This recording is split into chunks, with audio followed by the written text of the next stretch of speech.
अगर आपने हमारा पुराना वीडियो नहीं देखा है तो लिंक डिस्क्रिप्शन में दे दिया गया है। Welcome to my YouTube channel unique study. आज हम लोग इस वीडियो में क्लास 10 के कुछ इंपॉर्टेंट क्वेश्चन को देखेंगे।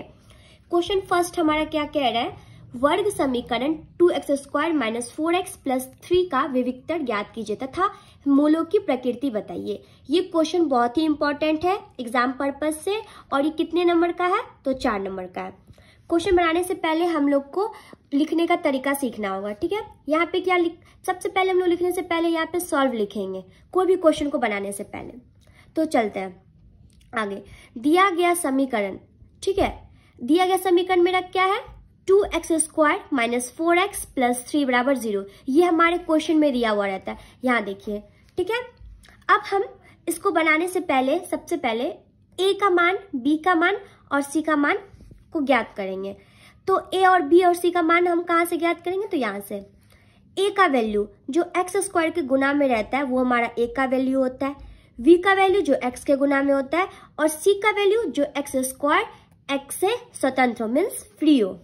अब देखिए x² के बगल में मेरा क्या गुना में क्या है 2, प्लस जो है वो मेरा छुपा हुआ रहता है तो हम प्लस नहीं लिखते हैं। तो x² का वैल्यू मेरा क्या है a का 2, b का क्या है -4, 4 नहीं -4। चिन्ह को भी ध्यान रखना है, माइनस बिल्कुल नहीं छोड़ना वरना आपका आंसर जो है वो जस्ट इसका अपोजिट हो जाएगा। तो क्या है -4 और c का वैल्यू हमारा क्या है 3। अब इसका फॉर्मूला क्या है, इसका फॉर्मूला है d = v² - 4ac, ठीक है। हमको इसमें d का वैल्यू ही निकालना था, विविक्तर उसी को बोलते हैं ना, कह रहे हैं ना यहाँ पे विविक्तर ज्ञात कीजिए। तो अब फॉर्मूला पे हम इसको बैठाते हैं। b² बोला है तो b का वैल्यू मेरा कितना है -4, -4 बैठा दिए, स्क्वायर बोला है स्क्वायर दे दिए। अब क्या मेरा माइनस दे दिए 4, ठीक है। फॉर्मूला से आ रहा है 4, यहाँ पे कुछ नहीं तो इंटू का साइन है, ठीक है, इंटू दे दिए। a का वैल्यू मेरा क्या है 2 और c का वैल्यू 3।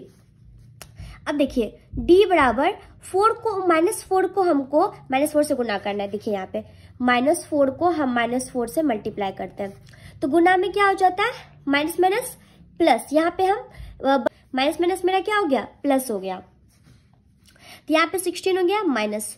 अब देखिए ये वाला माइनस है, 4 2 = 8 और 8 3 = 24, ठीक है, दे दिए। अब हमें इसमें ये देखना है कि बड़ा कौन है। देखिए यहाँ पे प्लस माइनस क्या हो जाएगा माइनस, 16 में से 24 नहीं जाएगा, बड़ा में से छोटा जाता है तो 24 में से 16 गया तो 8 और बड़ा मेरा कौन सा है ये, तो इसके सामने का साइन क्या मेरा माइनस, तो d का वैल्यू मेरा क्या आ गया -8। यहाँ तक कोई दिक्कत नहीं।